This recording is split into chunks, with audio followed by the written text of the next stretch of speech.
Hey everyone, and welcome to the next edition of the Snapchat. I'm joined today, as I always am, except for last week, of course, but we're back, damn it. Cozy, how you doing, buddy? It's good to see you back. Hopefully you're feeling better. Good to be back, buddy. I think our absence history now is I think I've missed two, you've missed one. I think that's what it is. Or I it's missed 2 and 2. I missed I think part we've of missed- one. And I've missed then only part of one. No, or a full one, I guess, but I've never missed part of one. I've only missed then a full one. I think you've missed part of one twice because we had I've Drew had Barry Molt on on. twice. I had Molt on mine You had Regis on as well. and Regis. Regis On while your- I was on- at PAX, I remember. But I feel like you missed a full one long time ago with Molt. Because we did like an hour and a half episode. When I was in Florida with my family. That's what it was. Yeah, because we were gonna pre-record and then like something happened. Yeah, there's always something. Something happened is the most true thing that you can say in content creation. There's always something happening, right? It's I Yes. can't even believe we're filming right now, to be honest with you. There's a million reasons why everything was going to fall apart for us. But anyways, we are here, Cozy, and we are recapping what was honestly a pretty fascinating season in Marvel Snap, headlined by Dormammu, who's on the thumbnail there. And you know what? There's a lot of good cards here. Now, Cozy, we're going to get started with Merlin. Merlin came out as a season pass card, and we applauded this card. We said it was going to be a solid one. We felt like it was going to be a mainstay in a lot of different archetypes. But I think one of the major things that we kind of brought up was the fact that, like, this is a card that's going to be able to go into a lot of different decks, a lot of different archetypes, and be successful at that. I came in at 4.5 stars, and you came in at a full out 5. Cozy, what do you feel about your rating? I love this card still. I think obviously it has such a high popularity that I think that's hurt its actual like sexy statistics as far as like win rate and where you can play it. But man, this thing can be utilized just so well. Yeah, maybe a little hot on what I was saying on my side, but I still stand by it being man, I just feel like I played this probably more than any other card. Yeah, that's fair to say easily. I played this more than any other card across my decks this season. No, I agree. And for what it's worth, I agree with your sentiment that, like, it didn't quite hit that 5-star. It didn't, like, boom, mess things up the way it could have. But it was definitely a very good card, definitely worth having. Across the board, like, we have, like, that Galactic Gwenpool buff deck with Mr. Sinister. That's running a 55% win rate. You have Sarah Control style decks running a 53% win rate. You have that Mercury Cannonball deck with Merlin in it running a 53% win rate. And it very consistently was a part of both Annihilus, who got buffed, and also the Agent Havoc decks, which have consistently been very, very good decks. There are so many places to play Merlin. Like, if you drew Merlin, you have just it's beautiful. You got so many spots for him, and overall, you wouldn't be happier with that season pass purchase. I feel like he performed better for me too. Well, first, okay, I gotta say this. Like, I've always been a Werewolf by Night truther. I've always not truther, but yeah, like I liked playing Werewolf by Night. I love the things about it, and I feel like he enabled that way more, right? So like that's just been a cool little bump up from him. But also like any card that's just like, what can I do with this deck? Oh, this would make it just so many more fun ways to play it or fit into that.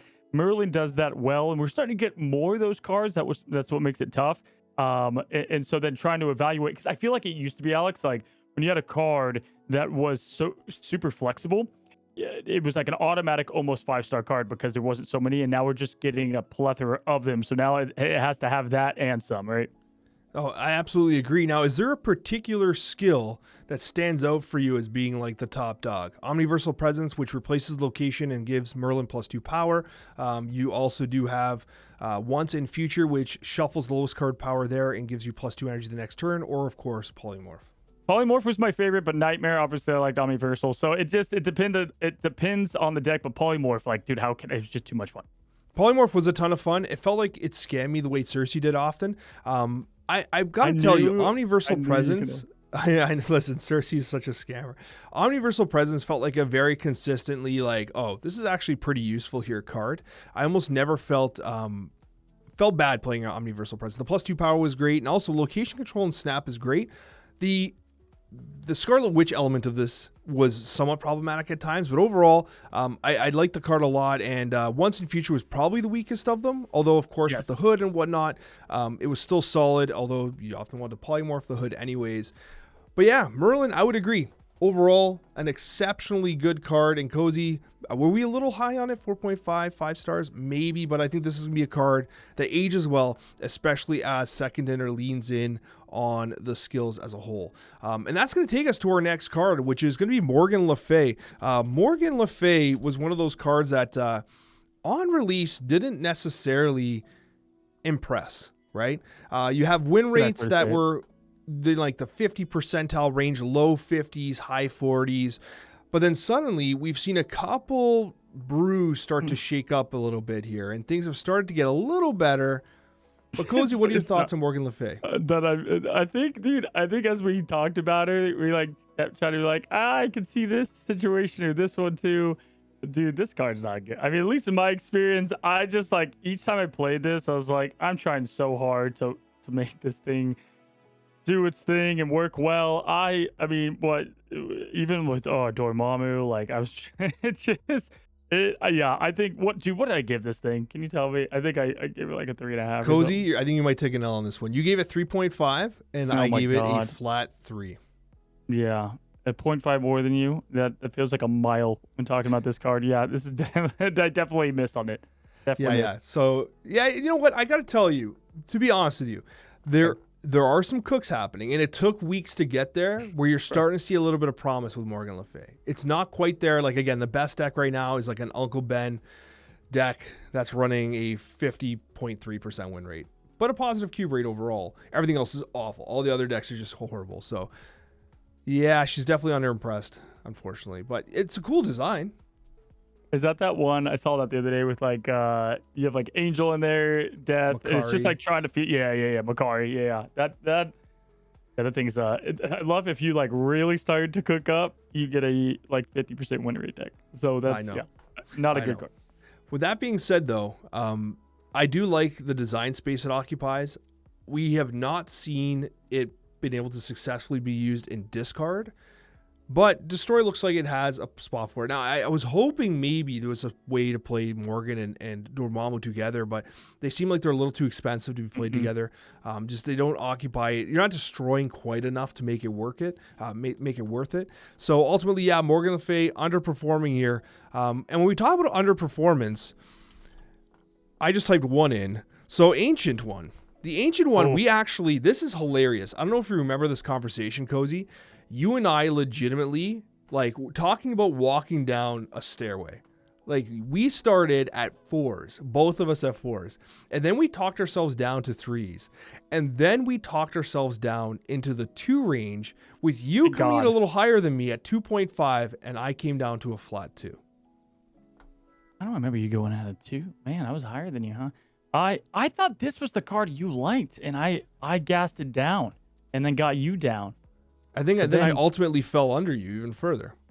How was that?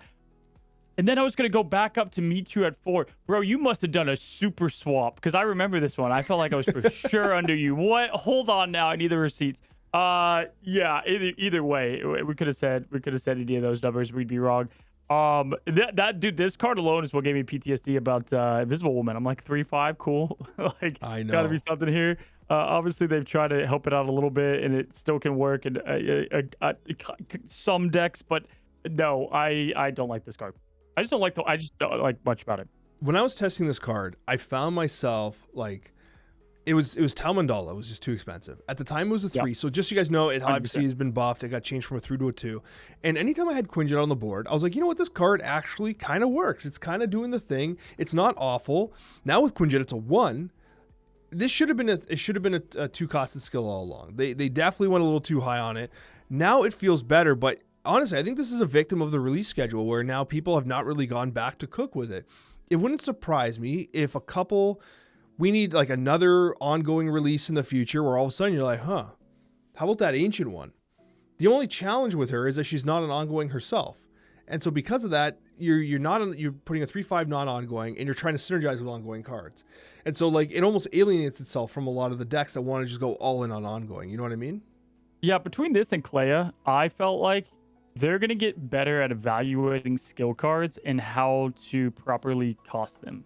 That was a big thing that I feel like from this season, right? Is that you have like these skill cards, and they're trying to figure out, okay, how do we give these cards abilities, but they don't stay on the board? So like, how powerful can it be, and how much does it need to cost? And like, this was a little bit of its trial session. At least for me, I oftentimes came away like way too expensive on them. And so you can see they dialed it back here. We'll get to Clea in a second, but that was my overall opinion on it. But yeah, I mean, it going down to 2 is certainly welcomed.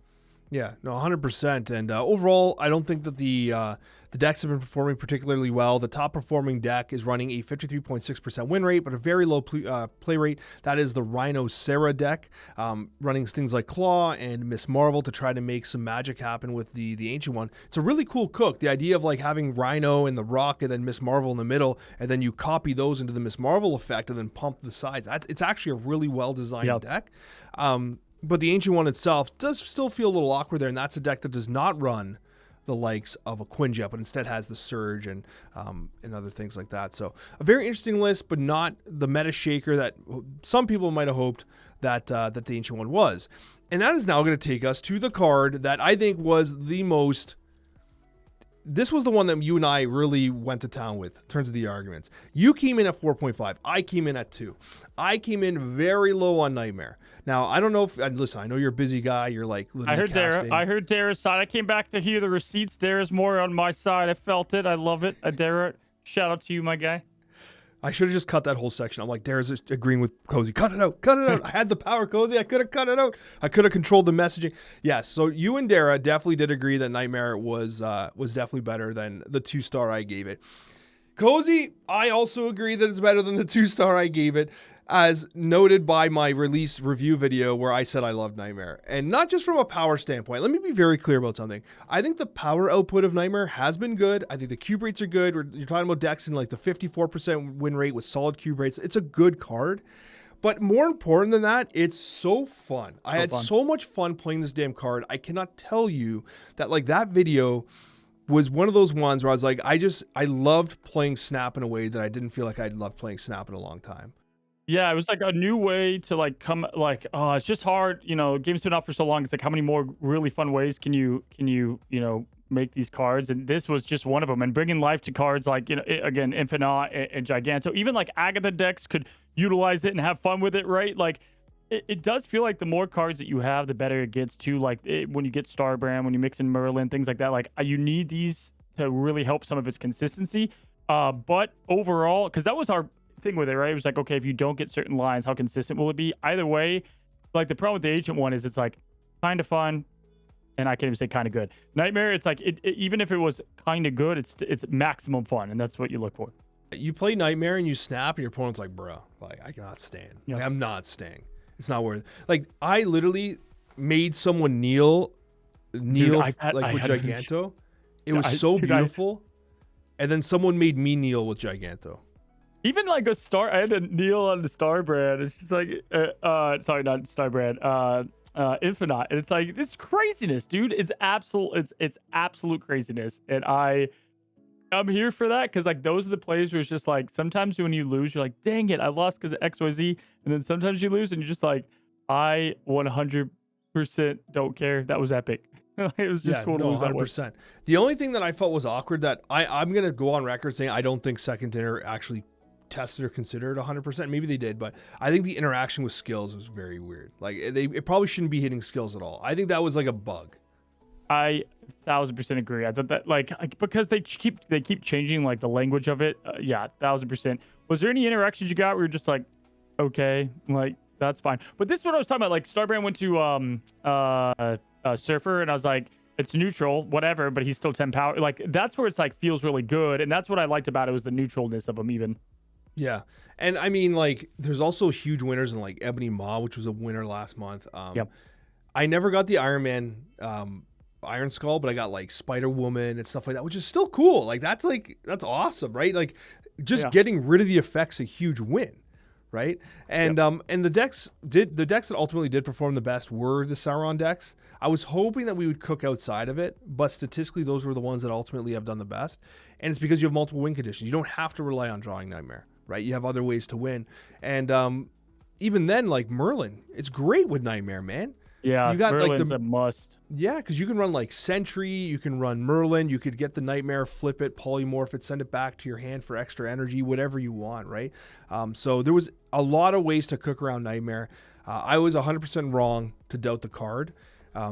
I felt like there was ways that it could go sideways, and from that perspective, like, yeah, it's not crushing the meta from like a gameplay perspective, but even if it wasn't as good as it is, the amount of fun I had made it worth it. And so this is one of those cards that if you don't have, you gotta have. Like, I think this is such a fantastic card for Marvel Snap. And actually, I don't know if you realize this, Cozy, he's actually one of the primary antagonists of Mystic Mayhem, which is kind of cool. Morgan Le Fay's in it too. Yeah, I was playing. I was like, bruh, it's Nightmare. We're in the Nightmare realm, damn it. It was kind of really cool to see.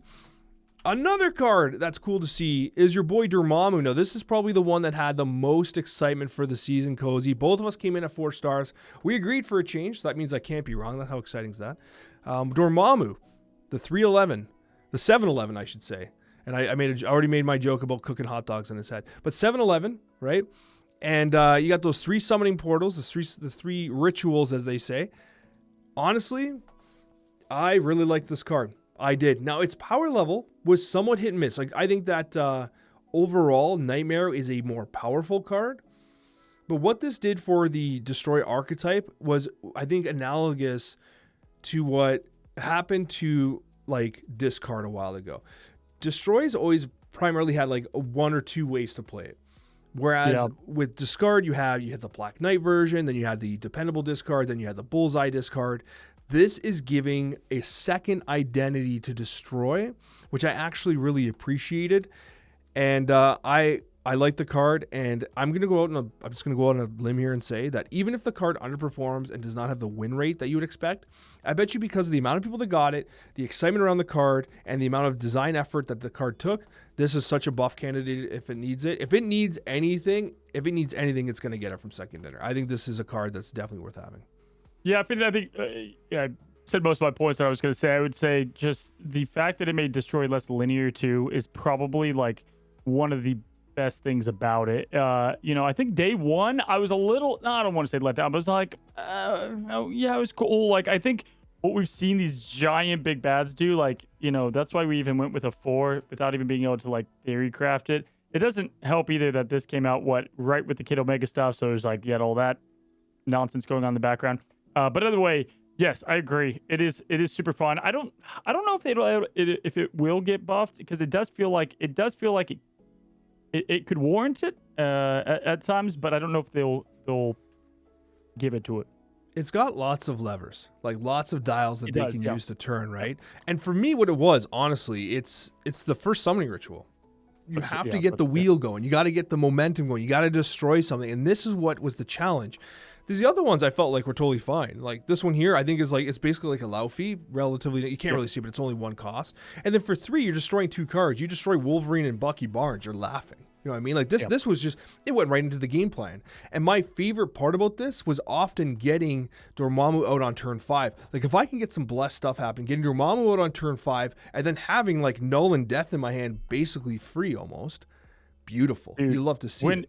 It enhanced more of what Destroy does. Like when it's like, you feel like, Destroy, sometimes it's like, you get like 20% of what the deck can do. Sometimes you get like 80%. And then like on those 80s, you're like, why am I not always playing this archetype, bro? It's so good. And then you go back to the 10. Like Dormammu at times would cook so well. And it made it just overall come a bit more consistent, because you have more of those things that are, dipping into the total deck's potential.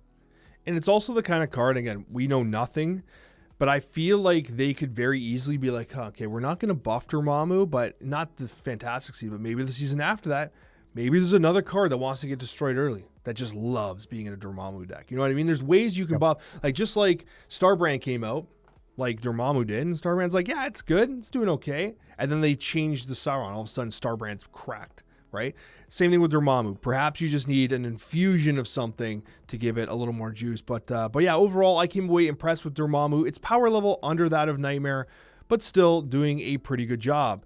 Now this here is I'm going to have to click unowned here to make sure that I can bring up the next one. Unfortunately, I do not have Kid Omega. I've not had the opportunity to have Kid Omega. Now we've talked this card down, like talk about beating a dead horse. We've talked about this card so much, and I'll be honest with you, I'm going to be releasing a release video when the card releases to me, which will be, I guess, it's like July 16th or something like that. I don't know. I put it in my calendar. I don't have it written down right now, but it's going to be coming out in, July 16th. I was right in my estimation. We both came in at 4.5. Early decks are showing approximately a 54 to 53% win rate. So, and I will say that in Second Dinner did mention, there was someone in the know in Second Dinner who did say something in the creator Discord, and I did mention this last week, that said, like, it's not crushing the meta internally that some people might like the way they might expect it. However, it's performing with the likes of a card like Gwenpool, a definite good card in Marvel Snap. So what are your thoughts on Kid Omega thus far? I haven't played it. Yeah, so I mean, I think from what I can tell, Nimrod, unfortunately. Funny enough, for both those, the next two, for once, Clea may be the first card in, as long as I can remember, that I just had zero opportunity to play with, but I do know the common sentiment on it. But Kid Omega, yeah, think it's played. You know, obviously it's gonna make Nimrod more fun, and like I'm all about that. You know, Black Panther, share your stuff. Like it sounds super fun. With shenanigan wise, you know, I was part of the strike, so I didn't buy it or anything either. But you know, excited to test it. For me, I'm just like pretending he doesn't exist till until 3 weeks from now. That's exactly the way I'm approaching it too. The card doesn't exist until July 16th. I'll roll my damn caches for it or whatever, my packs for it. I'll get it that way and move on from there. Wouldn't surprise me if the 4.5 ratings that me and you had given it will probably ring true based on the early stats. Now, keep in mind, we barely have any stats for it, man. Like, barely anybody got the card. But we'll have to see. Once it's into the hands of more players, I bet you this could potentially be a very problematic card. I think it activates so much in Phoenix Force. That's where I want to play it. Honestly, it could activate stuff in Dormammu. There is just so many ways to play this card, and Destroy did get Dormammu, and I feel like Destroy's on the cusp of making some magic happen, and I think Kid Omega is going to be a core component of that, because it's free real estate. You're destroying something you want to destroy anyway, and you're gaining its power at a 2-1, you know? You should do your hair like him. I think you could get more subs. I can't. Is this hair purple? I can't. Yeah, you could do it because it's not colored with the unowned. Dude, you could rock it. It looks like Dexter in high school. Clea, dude. Okay. So this was like my hell week. I went from casting like 4 days in a row, came in, had my life, it was ridiculous. Then they do season 3 stuff for Rivals, so then I had to cover this. Then I had a whole thing with my family into 4th of July. It was like impossible for the odds of me to play this card. All I know is I wasn't big on it. You were. I don't think it's going to be a good card, but maybe I'm wrong. How did it end up? So the way it ended up was it was ultimately disappointing. However, there's hope. It performed very well in an Agent Venom deck that ran Marvel Boy instead of some other stuff. So it's like the Havoc Sage Athena deck, right? However, this is where it's painful. That deck was running a 54% win rate and a positive Q rate, which is solid. But the version of that deck without Clea is strictly better. Better Q rate, better win rate across higher statistical kind of like, there's more stats, there's more games. So you could play a suboptimal version of a deck with Clea in it, or cut Clea and play a better version of it, is essentially the way it worked. I saw some cooking with Joaquin Torres Falcon, and it felt like you were diving too far into a card that like wasn't really worth it. You know what I mean? Like where you're trying too hard for a card that doesn't warrant the effort. You know what I mean? Just like you're doing to try to make it sound better than it is. Yeah. I'm not trying to sound. I listen. That was one of the first brutally honest reviews I've released in a while. I cooked this card. To me, right? Like not only do you have to do the whole power gain thing, right? Which is like, you know, we've seen like work and sometimes not. But yeah, I feel like that's the main thing with it. But who knows? Maybe her and Morgan will be in a deck that cooks one day. I'll tell you right now, the amount of Kohori cope that I huffed on the podcast with you when I was like, oh, Kohori hits at multiple. Do you realize I played Kohori so many times and it just dodged hitting Clea? Like, forget about hitting it more than once. Like, it didn't even touch. It was like, forget that card. I want to buff that crap. It just buffed, like, rocks and stuff. Like, it refused to hit the card. I played this card for, like, 4 hours. Maybe got, like, the Flames of Faultine or Faultine. So many people have corrected me. I think it's Faultine. I've literally played this card like maybe 4 times over 4 hours. Like I never procced it. I was never getting the draws, nothing like that. Maybe I was just cursed. I don't know. But like in essence, I don't think this is horrible. Like I don't think it's horrible. I think it's just not good right now. And maybe if we lean more into the skills and stuff like that and we get some more buffs. I mean, listen, Mr. Fantastic. Yeah. Reed Richards, he buffs, and this card can generate the flames in hand. He buffs and Herbie buffs. It could go wild. It could go wild. And then who knows? But I don't think it's going to age like fine wine. No, probably not. He's already probably not. Too. And actually, on that note, Cozy, I came in at 4 stars. You came in at 2.5, and then you said maybe possibly to 3.5. You said possibly 3.5, but you didn't seem convinced. I wasn't on. I hated Clea. Come on, buddy. You think I'm lying? The notes don't lie, sir. And I can't listen. I can't find the receipts. I'm too tired. We're on a tight timeline here. But talking about Clea, the other card, which obviously was hoping for Clea to be good, was Nicholas Scratch. Oh my gosh, this is a disaster. This is my. I know we joke about me missing on Clea and pretty much missing on everything I talk about. I don't. Listen, I think you were too hot on him this month, but I still don't think you're far off in the future. Like we've talked about, there's gonna be more skills that come across. There's gonna be things that happen. But yeah, you were pretty high on this guy. Didn't you put him at like number 2 for the month or something? No, I didn't put him that high. It was okay. I think Clea was that high. I don't know, man. I don't want to talk about. I literally don't want to go through the ranking of the cards. I'm so embarrassed. But I'm glad that everyone expects nothing from me with regards to rankings. That's what you got this month. Nicholas Scratch, we both came in at 4, by the way. And I said 4 in the future, and that's kind of what you said too. So we both said, you know what, like this 100%. Is a card that's going to get better in the future. Decks are running like a 52, 53% win rate range. Not great from a cube rate perspective. He just underperformed, and I think he really needed Clea to do well to make him feel worth it.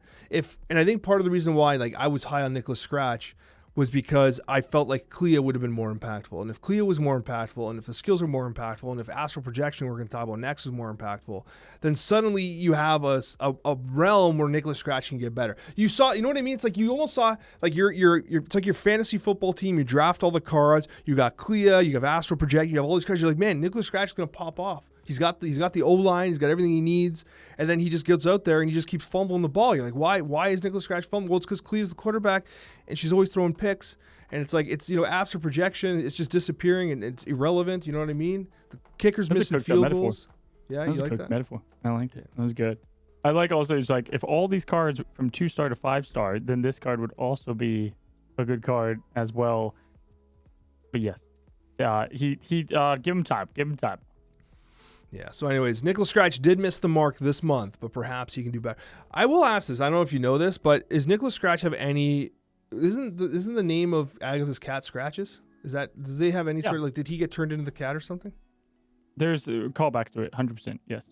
Okay, I wasn't sure about that. Astral Projection. I was going to make a joke about the first 2 letters of the name. You call it Astral Projection, which I don't know. That's not even funny. It's just, whatever. At this point in time, we're just trying to get this pod out here.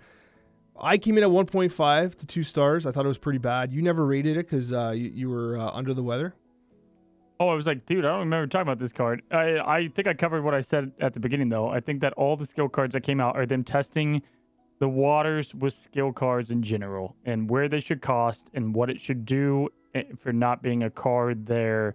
And oftentimes, although this could do some cool stuff, like, oh man, there was one. It doesn't stay on the board. I hate that. That bothers me for the cost it costs for 3 costs. Yeah, it costs 3 with no body, and a lot of people were making some noise about like the super surprise Ultron deck where you played it and hit the Ultron. That deck's running a 35% win rate and like a brutally savage negative 0.42 cube rate. So it's like, it didn't quite work out as expected. And ironically, the best place for it is going to be a Goliath-based Doom 2099 deck with Mercury. And even then, it's not doing that great modest cube rate at 53% win rate. It's just not a great card. It's just too expensive. This will probably be next OTA. This is probably down to a 2 right off the rip. I wouldn't believe it. I would believe it, I should say. But yeah, that pretty much covers everything here because Astral Projection is garbage and not really worth much of our conversation. Very disappointing card thus far, but I mean we haven't quite cooked enough with it. I think that there's still more time, as you said, to make these skills a little bit better. Now, going through our final rankings, Cozy, we need to talk final rankings. Now, I will say that I am a little sad because I know I'm going to take the L here because I'd had a couple misses this month. I'll read my list out. Top to bottom, number 1, Merlin, Kid Omega, Clea. So Clea was 3 for me. You laugh yourself. You laughed yourself with it. Nicholas Scratch, Dormammu, the Ancient One, Nightmare, Morgan Le Fay, Jennifer Kale, and Cobra. I should have just been sick this week. I should not have shown up for this podcast. Like, I honestly should not have shown up for this podcast. You got Cobra. I got Cobra right. That's right. Jennifer Kale and Cobra I knocked out of the park. So Jennifer Kale, Cobra, and Morgan Le Fay being at the bottom were essentially correct. And then I have not. Yeah, the whole thing sucks, man. Let's look at Cozy's. Cozy's take, which is significantly better, was Merlin number 1, Nightmare number 2, Kid Omega number 3, Dormammu number 4. Damn it, Cozy. Nicholas Scratch, Morgan Le Fay, the Ancient One, Clea, Jennifer Kale, Cobra. Yeah, yours is almost perfect, I think. Maybe Kid Omega over Nightmare. Maybe that, yeah, but I like it. Oh, well. Okay, Cozy. Yeah. I got you this month, though. You do, probably. Although we're very close with our Invisible calls. Woman's going to go hard. It comes down to Invisible Woman. It comes down to Invisible Woman is what it's going to come down to on this one. Yeah, but a little bit of a mess this month, but you know what? That's okay. You can't win them all. But you know what you do win at, Cozy? The Snapchat mailbag. You got to love the mailbag, Cozy, because we got some funny, honestly, absolutely hilarious comments. And I'm going to throw this one on the screen here for those that are watching at home. And it was from the Masters of Arcane Kid Omega conversation that you, I, and Regis had. And the comment was from Seabisklin, and it said, Regis is the middle transformation from Cozy to Alex. And if you look at the image on the screen here, it literally is. I think it's the glasses that does it. It's the beard to the no beard and the glasses to glasses. But Regis really was the perfect meat to the sandwich. I don't often find my path over to Reddit, but I did for that week because it was just too juicy with all the Kid Omega stuff. And there's a lot on that, actually, I saw. And probably my favorite, though, was like that there's a lot of conversation on our friendship, buddy. And that made me happy. Well, you know what? It's one of those things where, like, I hope people realize that, like, it takes a lot of effort to get these podcasts out consistently. And one of my favorite things about it is legitimately just getting to sit down and talk to a friend. And even often, like, in full disclosure, it's often the stuff like not off camera, but like we're not recording. I get a chance to catch up with you for the first 10 minutes of the call. And then, like, at the end, we talk about a couple things. And, like, it's a time for us to get together because, I mean, we all have friends that, like, you know, you grow up, you have families. It's hard to stay in touch with one another, right? And you're someone that I want to stay in touch with. You're very important to me, and this is something that's important. It's just important. I don't know what else to say. I kissed in the microphone. I saw that. I appreciate that. Just like Content Enjoyer Guy, beautiful name, appreciates this. I'd say bring Kid Omega on as a guest, but you couldn't afford him. That's... I like it. Hats off. Yes. Yeah. $100. You could almost buy a full year of season pass cards. I know, for one card.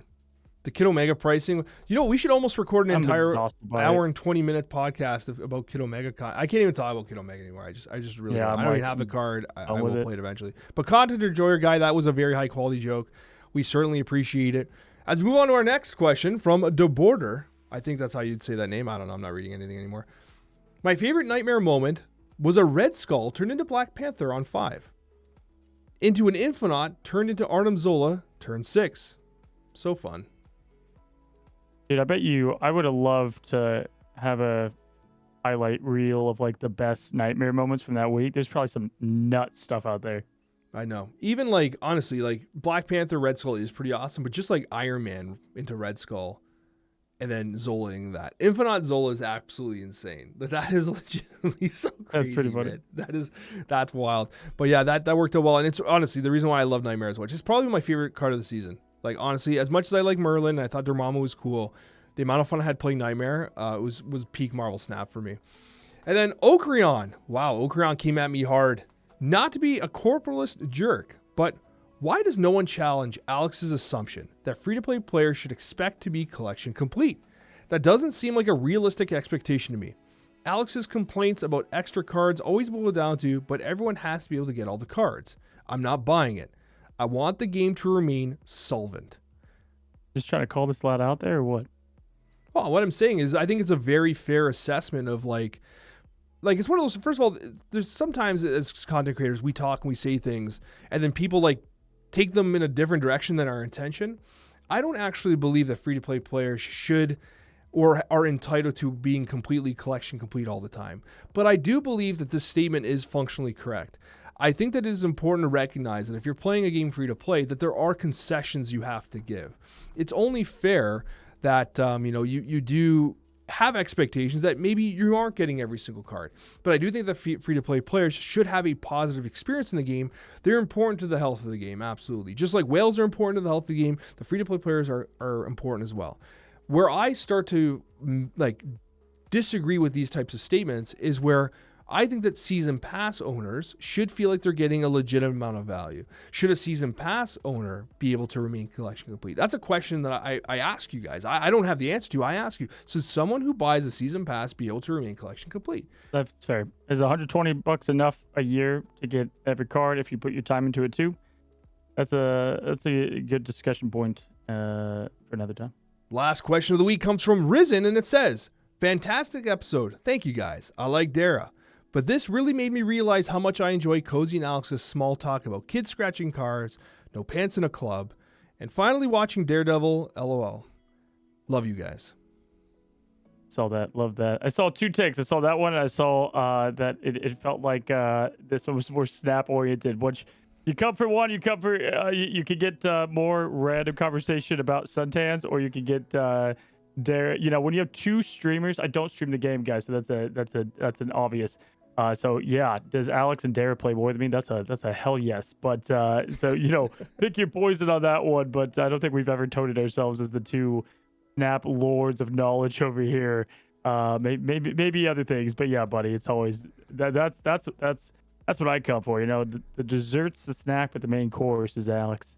Yeah, it's the most important part for me. And whatever the Snapchat evolves into the future, at its core, it's about Cozy and Alex, and obviously the friendship we've built over the years, but more importantly, the fun that we have on the show. Thanks so much, everyone. We really appreciate you guys, and we'll see you next week on the Snapchat.